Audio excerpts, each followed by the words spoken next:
ঘাটে ভিড়াতেই ভেসে আসে কান্নার শব্দ। কে যেন কাঁদছে। নৌকার পাটাতনে দাঁড়ানো মেয়েটির দিকে তাকালাম। বেনি করা চুল লাল আর সবুজ ফিতায় বাঁধা। দূর থেকে বেনির শেষ প্রান্তটা পতাকার মতো মনে হয়। ঠোঁটে লিপস্টিক নেই, নাকের উপর মস্ত বড় নাকফুলটাকে মনে হয় আগ্নেয়গিরির জ্বালামুখ। মেয়েটির কাজল ধোয়া চোখের পানি কপল গড়িয়ে ঝরে পড়ে। পিঠে ঝুলানি স্কুল ব্যাগটি শক্ত করে ধরে মেয়েটি চিৎকার করে বলে ওঠে, আমি যাবো না।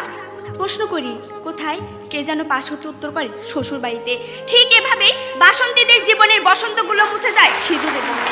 আমরা এমন এক প্রেক্ষাপটে দাঁড়িয়ে বিতর্ক করছি যখন দেশের 66% নারী সবগুলো দাঁতের মালিক হওয়ার আগেই স্বামীর মালিক হচ্ছে।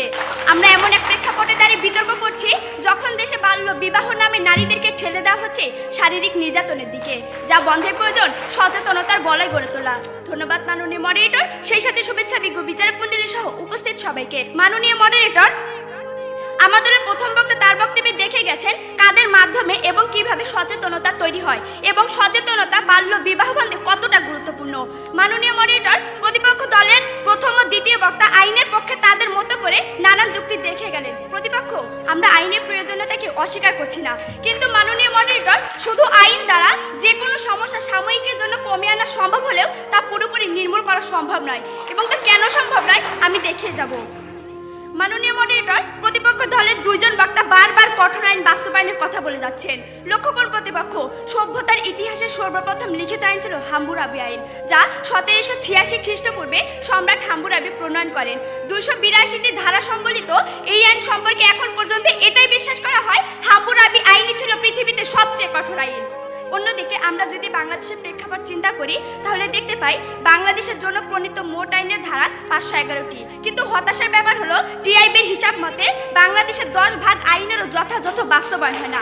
সূত্র দৈনিক সমকাল 12 জুন 2014। প্রতিপক্ষ, ঠিক এই বাস্তবতায় দাঁড়িয়ে আমরা যদি মেনেও নেই আইন কঠোর হলে বাল্য বিবাহ বন্ধ হবে, তাহলে আপনারা কি সেই একই জায়গায় দাঁড়িয়ে এই নিশ্চয়তাটুকু দিতে পারবেন সেই কঠোর আইনের বাস্তবায়ন সম্ভব হবে? আর আপনারা যদি এই নিশ্চয়তাটুকু দিতে ব্যর্থ হন তাহলে আপনাদেরকে অবশ্যই স্বীকার করে নিতে হবে বাল্য বিবাহ বন্ধে কঠোর আইন প্রযোজ্য নয়, সচেতনতার প্রয়োজন অবশ্যই আছে। মাননীয় মডারেটর, আমার চাচাকে বহুবার দেখেছি পাবলিক প্লেসে দাঁড়িয়ে ধূমপান করতে, কখনো কখনো দেখেছি পুলিশের কাছ হতে আগুন চেয়ে নিতে।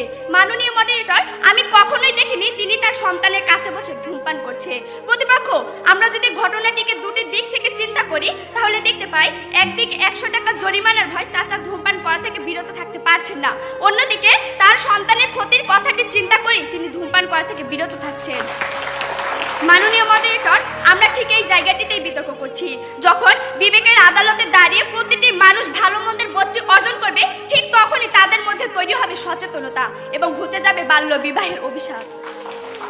মাননীয় মডারেটর, আমার বড় বোন শেফালি গত মাসের 10 তারিখে জরায়ু ক্যান্সারে মারা যায়। আপু পড়ালেখায় খুব ভালো ছিল। যেদিন তাকে প্রথম দেখতে আসে সেদিন তার শেখে কান্না। আপুকে ধমক দিয়ে দাদিমা সেদিন বলেছিল, এই গেদি ঘরে গ্যাস থাকলে মানুষে ঢিল দিবই। শুধু ঢিল পড়েনি মাননীয় মডারেটর, এক দেখাতে বিয়ে দিনক্ষণ ঠিক হয়ে যায়। আপু রোজ কাঁদতো, জানালার বাইরে শিউলি তলায় পড়ে থাকা ফুলগুলোর দিকে তাকিয়ে থাকতো অপলক। আমাকে কাছে ডেকে বলতো ঝরে যাওয়া ফুল আর তার মধ্যে নাকি কোনো পার্থক্য নেই। মাননীয় মডারেটর, বিয়ের আগের দিন রাতে আপু বাবার পা জড়িয়ে ধরে জন্মের কান্না কেঁদেছিল, চিৎকার করে বলেছিল, আব্বা গো এই বিয়া ভাঙ্গা দেন, বিয়া দিলাম মইরা যাবো, কথা রেখে যাবো, চলে গেছে আমাকে একা করে। মাননীয় মডারেটর, আইন তো তখনও ছিল, তারপরও কেন সেই আইন আমার বোনের নিরাপত্তাটুকু দিতে পারেনি? অথচ মাননীয় মডারেটর, আমার বাবা মা আমার পরিবার যদি সচেতন হতেন তাহলে শেফালিরা কোনোদিন ঝরে যা শিলে ফুলতে পারতো না। তাই আমরা বিশ্বাস করি মাননীয় মডারেটর, সচেতনতাকে বাদ দিয়ে কেবল আইন দ্বারা বাল্য বিবাহ বন্ধ করা কোনোভাবেই সম্ভব নয়। মাননীয় মডারেটর, আইন কঠোর করা হয়েছে, তারপরে বন্ধ হচ্ছে না বাল্য বিবাহ। লক্ষ্য করুন প্রতিপক্ষ, ইউএন উইমেনের হিসাব মতে 2015 সালে প্রথম 2 মাসে সারা দেশে বাল্য বিবাহের ঘটনা ঘটেছে 303টি, যার মধ্যে মামলা হয়েছে 7টিতে এবং গ্রেফতার করা হয়েছে মাত্র 5 জনকে। প্রতিপক্ষ, এই যদি হয় কঠোর আইনের করুণ দশা, তাহলে আমরা সচেতনতাকে বাদ দিয়ে কিভাবে শুধু আইনের উপর আস্থা রাখবো? প্রশ্ন হলো, আশা করি উত্তর পাবো। মাননীয় মডারেটর, গল্পগুলো সত্যি হলেও পারতো। যখন সভ্যতার প্রাচীরে লেখা হতো সাম্যের গান গাই, আমার চোখে পুরুষ রমণী কোনো ভেদাভেদ নাই, মাননীয় মডারেটর, গল্প সত্যি হতে শুরু করেছে। এই বিতর্ক মঞ্চ তার সাক্ষী।